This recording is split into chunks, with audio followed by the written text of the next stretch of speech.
Hi, everyone. Welcome to the Co-Owner Code, How to Build a Thriving Business. I'm Andrea Miller from DaySmart, and I'll be your host. Whether you're a salon owner, a spa or body art professional, an artist dreaming of launching your own space, or navigating the delicate dance of co-ownership, this session is for you. Today's guests are Pamela and Gino Benson, the co-owners behind Eden Organics, one of the most respected salons in the region. Their Organics Salon has built a loyal clientele, survived a recession, and continues to thrive 15 years later by staying true to their values and each other. They've built this business together as spouses, business partners, and innovators in the wellness space. You'll hear the exact steps they took to build trust with clients, how they pivoted their business model during a personal health crisis, and what it really takes to maintain a thriving partnership professionally and personally. By the end of this session, you'll walk away with real-world strategies for thriving in a co-owned business, tips for dominating your niche and attracting loyal clients, and future-proofing your business with resilient, client-first values. So let's meet our two powerhouse guests.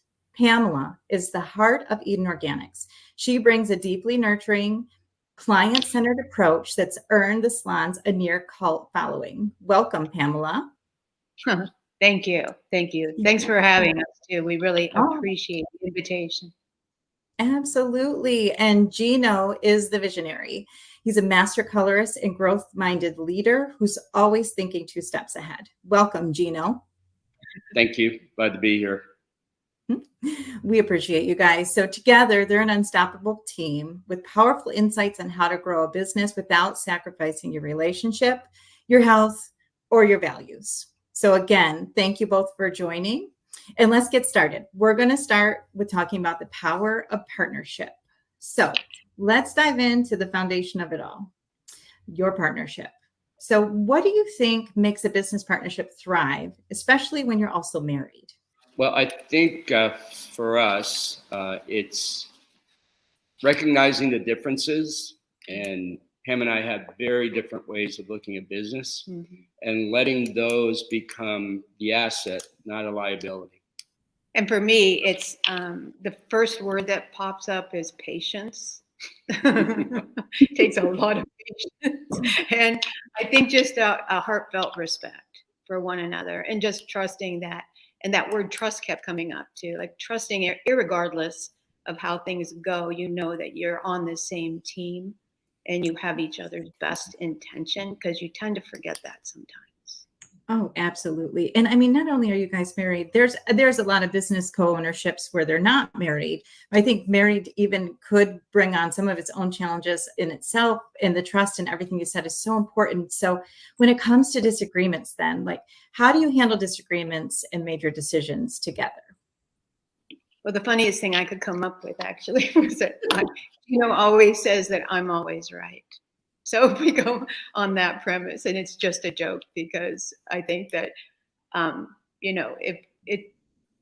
did we handle it? I think we just allow each other to kind of have our own space, so to speak, to make the decisions that are best for the business, best for the marriage. Yeah. I think Pam is much more cautious in her approach to business. I'm much more, let's just do it and see what happens. And one of the ways that we've dealt with it, or I've dealt with it, is I have to prove to Pam financially, on paper, if it works. And it's an exercise that I didn't do much in the beginning, which did get us into some pickles. But now, by trying to, I feel like she's the hardest sell for me. So if I can do that, then it's a go. If not, we have to wait. Well, and so from what you guys are telling me, it sounds like you each play very different roles. And I know I explained that in the beginning as well, but so explain to us a little more, Pamela, when you say you have to show everything on paper, explain your roles and really what each of you own as far as managing your business. That, I think that would be interesting just to understand. Yeah. So my role, even though I've been licensed behind the chair, has really kind of shifted to more of a I'm the person that, keeps the finances, can see what's going on with the business. I'm the one that talks to the clients. I have a lot of interaction with them, the new ones, especially getting them into our location. So that has kind of over the years evolved, and me not being behind the chair as much to take more of the management part of the business, where Gino's more hands-on behind the chair with the client. And I did order products for a while, but we've kind of shifted that. So it's almost like we have a state of almost assessing what's necessary at different points in time, like what's going on in our life, and adjusting to what the need is. Yeah. Go ahead with your role. I think that's fair enough. We've evolved through it, but at the core, I think I have a lot of crazy ideas that I want to do, Mm-hmm. and some of them are valid, some of them aren't. And the proof is usually if Pam can see the validity and I can prove it to her, then we go ahead.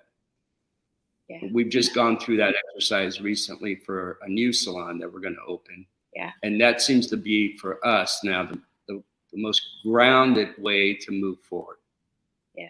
Well, and I think that congratulations on your new salon. I apologize. I just caught that. So yeah. hopefully we'll be able to show you that process too, so I'm sure that whoever's on would love to see how it goes from we're building out to, we'll go through the whole process step by step. Oh, fabulous. So it'd be a fun thing to share with people for sure. Well, and it really sounds like you guys have a solid partnership, relationship, marriage. I was going to ask if there's any non-negotiables, but earlier you said whatever Pam says goes. So I assume that. That is a non-negotiable, whether it's true or not. I assume that's the answer to that question. So short and simple, yeah, pretty much. Well, yeah. And as far as partnership goes, and probably even your team, I've heard this quote during your interviews, and I've heard you guys say there's plenty for everybody. And I just, with that mindset, can you expand on how that mindset shaped your growth overall, just as your whole business partnership, your team? Absolutely. Yeah. One of the things that I teach my kids is that optimism is a great strategy for life. So I tend to look at things in that way. So there's a lot in the industry that I've seen where people feel like, oh, you took my employee, or this happened, or that, and it's kind of like this idea that there's not enough. My experience is that there's always been plenty. Mm-hmm. If you just focus on your business, you do business the way you want, there'll be the right people that come along to work for you, the right people that come along that want to experience your service. By doing that, it keeps that feeling of like, I've got to scrap for what I'm getting, and just let you just do your job. I love that. Go ahead. So sorry. Yep. Sometimes I visually think, it's kind of like clenching your fists, when you want to hold on, or just opening them up and like allowing things to flow your way. And we've found over the years, it's much easier just to allow things to come our way. But it took time. We weren't, when we were brand new at this, boy, if somebody could have told us what we're sharing right now, I don't know that we would have listened, but, I think it would have made a world of difference to have somebody share what they went through. So maybe you could just skip some of our steps, I think there's no formula, really. The formula is what's right for you. Mm-hmm. That's a formula. And that seems to evolve over time. We are in a much better place financially now than when I first started doing hair, where I would do $8 haircuts and do whatever I could to build my clientele. It evolves, and so you evolve with that. It. Yeah. Yes. Oh, I love that. And one of the things we talk about here at DaySmart as well a lot is just defining your own culture, being who you are in your business, and they'll come to you, which is so true. And that's everything you guys just said. So I love that advice. It's very true. One of my most favorite quotes is, "Be yourself, everyone else is already taken." And I do agree with that. I love that. Agree with that. Yeah, if you just do that and the right people come along, the right fit comes along. Yeah. That's Exactly. wonderful advice. Mhm. Yeah. So let's move on to talking about reinventing your business and yourself. So you guys pivoted to a fully organic salon before it was even trendy. So, and for deeply personal reasons. So I want to talk about this reinvention and kind of dig into that a little bit. And I believe this may have started with, and you guys can share the story, but Gino possibly had some health challenges that shaped the direction of these decisions. So share this story with us. It's funny because Gino and I were last night talking about this, and we have completely different perspectives on this, but we'll share them because they're both very valid and important, I think. And so Gino would come home from work, and his hands were cracked and dry and like broken open, and they were bad. And he put cream on them. And I mean, he would do whatever it took. And it was contact dermatitis. And he had gone to the doctor, and there were some things that needed to be changed. So of course, we usually jump in, and we did change his diet, which definitely helped. But then I came across, it was Organic Color Systems, right, Gino? Mm-hmm. A brand that was just as new into the organic colors line. And I did a lot of research on it, but they looked like something that we could use on ours. So we ordered some, and I'll let Gino take it from there. So I did have contact dermatitis. Yeah. However, I hired assistants to help me at that point in time, and that was getting better. The interesting thing that we learned from that is that contact dermatitis is a whole body experience. So I tried some functional medicine doctors.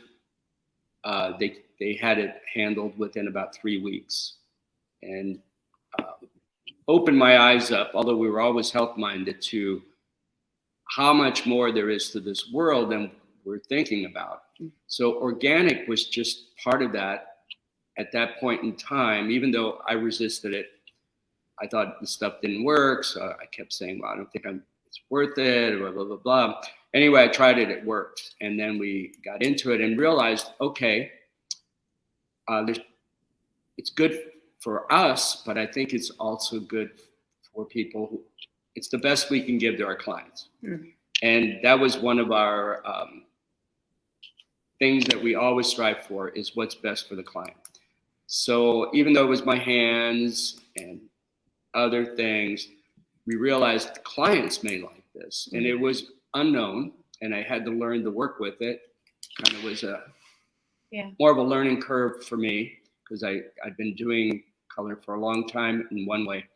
So when we finally cleared that, it was amazing, the response. Yeah.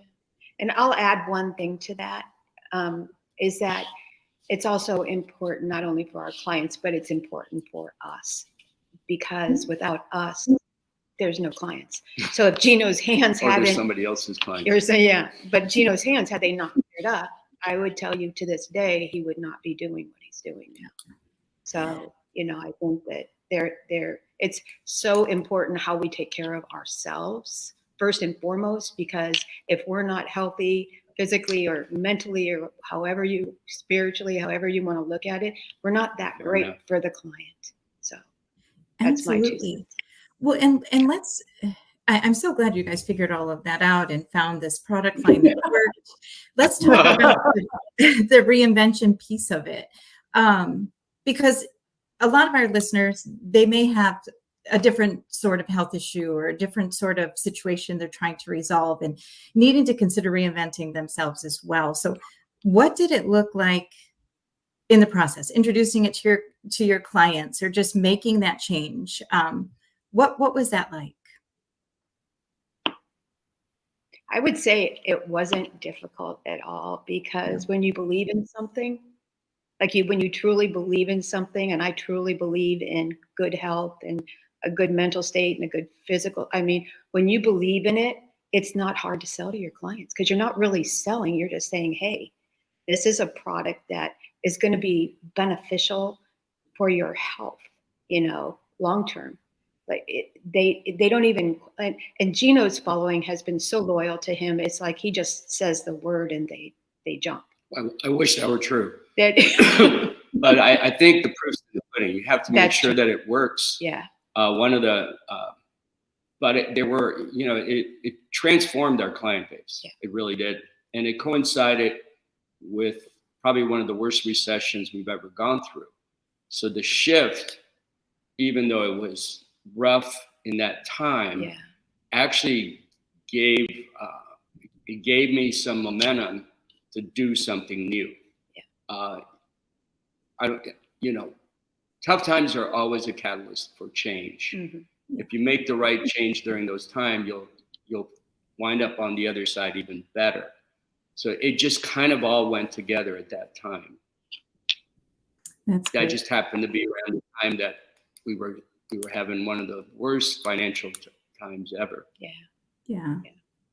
Well, and I assume then, I mean, there was probably an untapped market. You were looking at others with autoimmune conditions and things that now you have this product line that you can now welcome them into your salon, and especially with hair color, possibly they can find a product line that they're able to use as well. So on that, a story popped into my head that I'd like to share really quick, because it was one of the reasons that I just really wanted to focus on the best product out there for us and our clients. And it was an article I read in a medical journal, of all things. I don't read medical journals. It popped up on a feed, but it was about these doctors that had written about the way they were beginning to apply medications to the elderly. And it went on to say about how there are more pores in the top of our heads and the bottom of our feet than any other place on our body.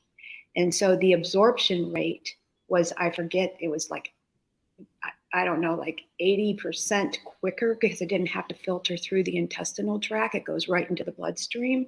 So they were giving these people medications and finding that they were getting better because they were able to absorb the medication.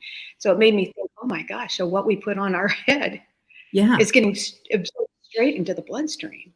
And if that's the case, we should really care about what it is we're putting on our head. So that was one of the things that I was like a light bulb. It's like, okay, come on, let's, if doctors see this and they're doing this with medications, why our industry needs to see this, so we can help ourselves and others. Oh, I agree. Yeah. Oh, for how long hair color sits on your scalp. My goodness. Yeah, that's interesting. Yeah. Well, in one, I like to highlight quotes that or like not verbatim, but things that you guys have said. And you've said that reinvention starts by listening, which you've obviously mentioned, but both to your clients and your own body, which is very powerful. Can you give an example of when you had to evolve or risk falling behind when reinventing or anything like that? Was there ever a moment where you risked falling behind from decisions that you were making? What do you mean by falling behind? Was there where it wasn't? I'm sorry, I shouldn't say falling behind. That's just the way the question was worded for me. During your evolving, like, was there a moment where it just wasn't working or you struggled during this reinvention stage? Did you have any fallbacks, setbacks, or just everything fell into place very easily? Because I think it'd be interesting as well when reinventing yourself, and you said everything happened very easily, just to share if there was any hiccups along the way, customers that maybe don't like organic product lines, or any stories like that as well, where you had to get through those challenges during that reinvention stage. Well, everything in retrospect seems really easy, but it was bumpy. The surprise was how many people actually responded to. And this was sort of weird serendipitous kind of thing.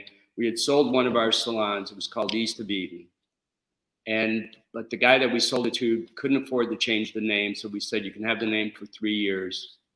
Clients kept going back and forth, getting the locations wrong. So we decided to change our name to Eden Organics. And that name was so powerful for bringing you clients. It was as if we had planned it, except it was just the way it happened. And so that particular event actually made the organic business for us huge. We didn't even realize it was just the change of the name. That's all it was. So in that sense, it was easy, but there was a little bit of history before it that wasn't. So I just gave you kind of the snapshot. Oh yeah, no, I would say what I would say what comes to mind is the ones that challenge you on organics and say things like I don't think that makes any difference. Right. You know, so you always have the naysayers. You know, but I think that if there was any difficulty in that, at that point in our lives, we had been through so many difficulties that anything smooth was like wonderful. So the transition seemed like it was just supposed to be, you know, we just were supposed to take that path. And I don't even think we realized. Yeah, it just sort of changed on its own. Yeah. And it was, I always thought it was just the accident of having to change the name that went on the internet. And somehow with aiding with, you know, clients giving good testimonials, that people would do that after their service. And that name seemed to be the catalyst for making the business go much easier than ever done before, actually. I always think sometimes when your purpose is really clear or it's clarified, things move quicker. Yeah. Fall into place the way they should. Yeah. Yeah. And you have to be okay with the bumps, you know. Yeah. The bumps are all a part of the process. Absolutely. Well, yeah, this is all very inspiring, especially, I mean, these are challenges business owners face every day, whether it's exact or something similar.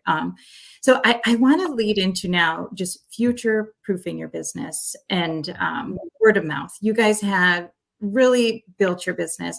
You built a loyal following without big marketing campaigns, and your word of mouth, you know, the word of mouth for clients and building your clientele is really, the way you've done this is really next level. So I really want to understand a little bit more about that and let our audience hear more about that. So with all this reinvention, everything you've told us thus far, and now it's just getting those clients in, building that loyal base. What's your secret to turning first-time clients into lifelong advocates?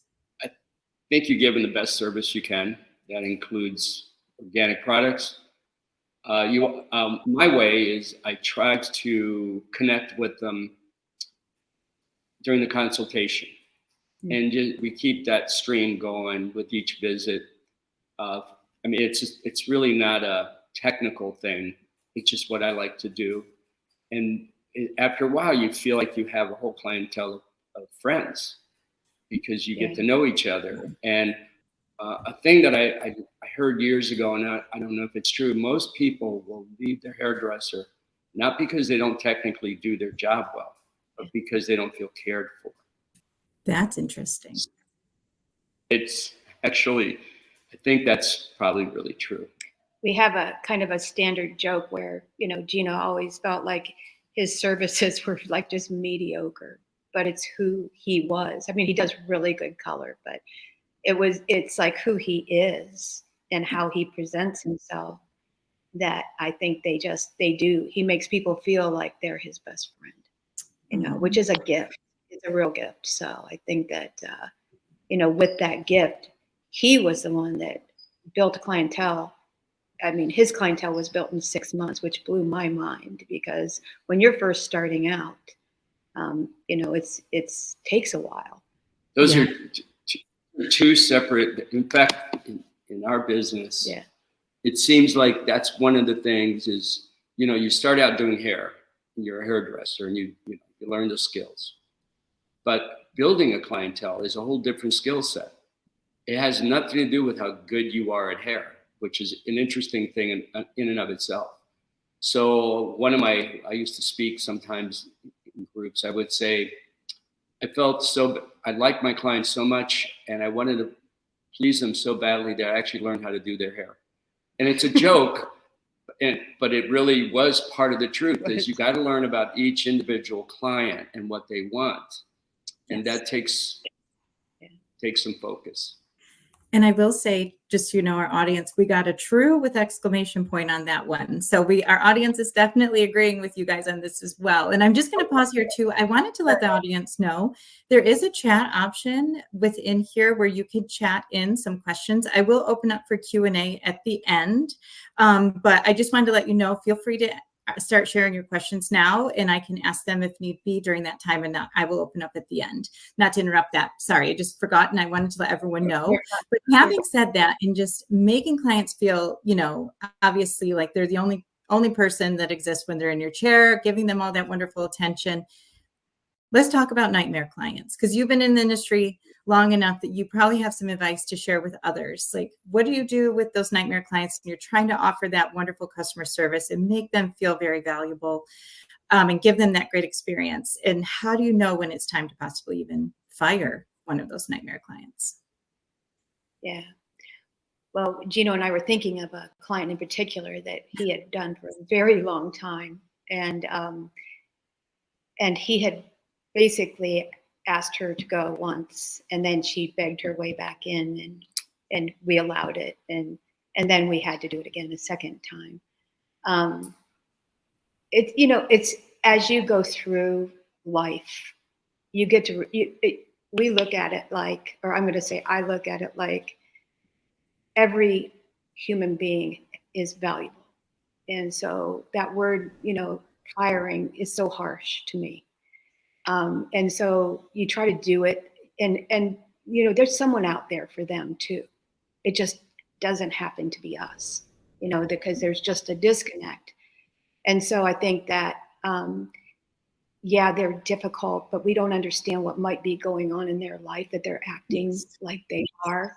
But we always have the choice, right, to say, hey, this isn't working out, and I'm going to either refer you, although I don't know that I'd do that either if they're that difficult, but but it just isn't working out, and you're going to need to find somebody else. So that's like the most gentle way that we know of to let somebody know. Now we've gotten to a point that it's when I'm on the phone, like with a new client, our clientele right now is just wonderful. I think we can say that we've kind of gotten to a place where we really enjoy them, and there's not much difficulty in the clients that we have. But I also, when I'm on the phone interviewing a new client or talking to them about their needs, I can sense now, after all these years, if someone doesn't fit. And then I'll gently guide them as much as I can to somewhere else. Because I can tell it's not going to be a good long-term thing. Yeah. So to the point where one time I did that, and she actually wrote a bad review on us because she felt like I was offing her, and I was in it, but I wasn't going to be. Like, I tried to be kind about it. I didn't know what else to do, but I was kind of shocked, So. Well, and that can be devastating. Like, getting a bad review is devastating to a lot of stylists. How did you manage that? Did you just let it go? You knew you were getting enough good reviews. Did you reach out? No, I actually called her, but she didn't pick up. She didn't pick up, and I just said again what I said. I just don't believe you're a good fit for what we're doing. Well, she insisted she was. So then it's one of those, okay, what are we going to do here? We're just like this. And then more she like kind of came back, the more I thought, oh, you really are not a good fit. I can, this is proving itself. Yeah. So what I did, I went on the review and I explained that we're not for everybody, and unfortunately this was a situation. So hopefully, to me, I used to just cringe at bad reviews. And sometimes I think, it just makes you look human. It tells your audience that you're not perfect. We're not here to be perfect. We're here to learn, right? And grow. So, the bad reviews, I don't want a lot of them, trust me. But, sometimes they're a good wake up call for Gino too, like, hey, what are we doing?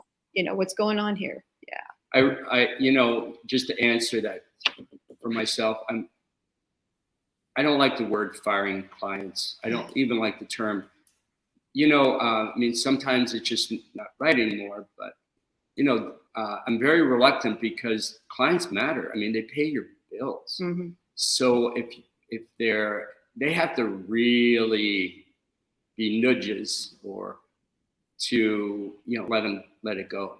But absolutely. So I'm very patient with everyone. Very rarely have I just let it go and said, this isn't working. Yeah. But it's good to hear that you guys are standing up for I don't want to say standing up for yourselves, but that you are like taking the initiative if something's not right. I think a lot of us are scared in the industry to do that when we have clients that are hard to manage and we're trying to give that excellent service. So it's inspiring to see you can gently do that, some advice from you guys on how to word it if need be. So, yeah. Yeah. And the wording is just really simple. It's just not a good fit. It's not a good match. I let a client go that had been with me for about 10 years. Yeah. And I wrote her a letter explaining it because she couldn't believe that I just didn't want to do her hair anymore. And I annotated the time. I thanked her for being my client for that long. I did, it doesn't need to be harsh or mean. Yeah. Or a big drama. Yeah. Sometimes it just is, the time's passed, you're done. Yeah. I think the other thing too is like understanding you can only give the message. How it's received, you can't control. Right. Absolutely. But we can control what we say.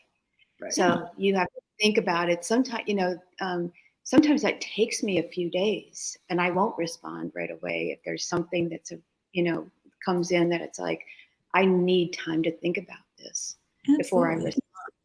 So, I think part of it is kind of slow ourselves down a little bit, as they say, Rome wasn't built in a day, Absolutely. Sometimes it's okay to take our time to think about how we want to respond, in the best way that's. Oh, yeah. Oh, sorry. I was just going to say this all kind of ties together with our, building word of mouth. You guys are building the clientele that you want those specific people to talk about you and bring those people in, which ultimately defines your culture and the type of business that you want to own. I do, because due to time, I'm going to skip on to the next and last section. Sure. I really wanted to talk about is mindset and resilience. So not to skip over the rest of that, but that I think that the topic of firing clients is so huge. So thank you so much for the advice there with that. But I want to talk about one thing and I think a lot of us want to hear too, is you opened your business before the 2008 recession, and came out stronger. So tell us about this. Tell us about that journey and the toughest moment, and how did you get through it? And how did you open a business during a recession? We really want to know. Things happen that are out of your control.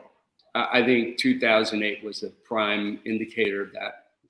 And it's what you do with it. How do you sit with it? And, I won't tell you that it was the most pleasant of times, but I remember just saying to myself, I'm going to get up every morning, do the best I can. This isn't going to define me. This isn't permanent. There's a better day ahead. That was just the way I got through it. And all of a sudden, it was no more clouds and more sunshine showing up. And things got better, because inevitably with any bad time, you're going to learn some lessons and stay awake through it so you can come out the other side a little bit stronger. But if you do a woe me, oh my God, things are really bad, oh, I don't know where the clients are going, you're going to make it even worse on yourself. Circumstances are going to show up where you've got to make a decision. And why not just decide that things are going to get better? So truly, this mindset is what drove you guys through that recession. Just attitude. You just get up every morning and you put your clothes on and you just. And go through and you get through that day, whatever you need to do to get through that day. And Yeah, it was tough. It was really tough.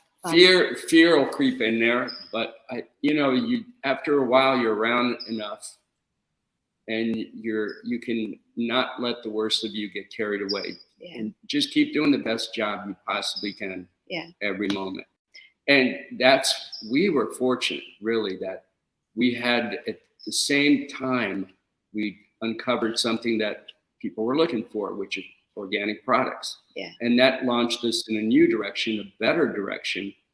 And now it feels like this will be it for the rest of our business. And I feel like just to make things more tangible, Gino and I had a salon, and then we opened up another 4,000 square foot salon. Now this is all right before the recession. Oh my goodness. And so it was almost like a house of, I guess, bricks, and one got pulled, and then the whole thing started to, and it was probably the most, on one hand, challenging. On the other hand, when you do the hindsight, it's like, how did we get through that, right? And we have kids, so I think for me, I was telling Gino last night, our kids were my focus. I didn't want them to be affected by maybe some poor decisions. That's the way I looked at it at the time that we made. And so, you just find a purpose, to get up and get and deal with that day, because some days that's all I could take. And I would watch him. That was inspiring to me, because he just like, it's like failure doesn't exist in his world.